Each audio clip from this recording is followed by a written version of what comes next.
Students, parents కలిసి ఆలోచన చేయాల్సిందేంటంటే ఇక్కడ, ఈ 4 ఇయర్స్ వాళ్ళ కెరీర్‌కి సంబంధించింది. అంటే ఇంటర్మీడియేట్ వరకు ఒక స్థాయి. ఇంటర్మీడియేట్ తర్వాత నుంచి వచ్చే స్థాయి ఏంటంటే, ఇంటర్మీడియేట్ తర్వాత చదవాలి. హ్మ్. కానీ దీని తర్వాత అది ఆప్షను. చదవటం లేదనేది ఆప్షను. చదవాలా, ఆపాలనేది ఆప్షను. స్టూడెంట్స్ తీసుకోవాలి ఆ అంతే. డెసిషన్. ఇంటర్మీడియేట్ తర్వాత ఆప్షన్ లేదు. చదవాల్సిందే. ఇంటర్మీడియేట్‌తో ఉద్యోగం చేయలేరుగా. అవును.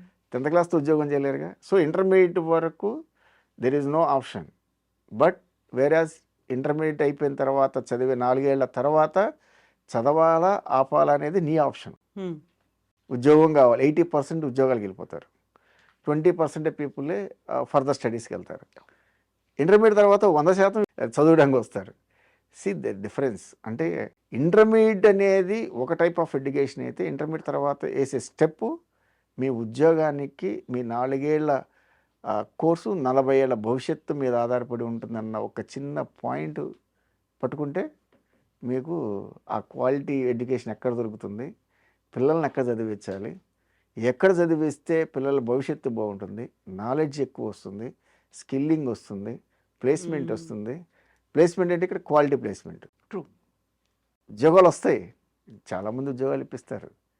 ఒక 6 నెలలు ఉంటుంది, ఒక సంవత్సరం ఉంటుంది, తర్వాత కంపెనీ ఉండదు, బోర్డు ఉండదు.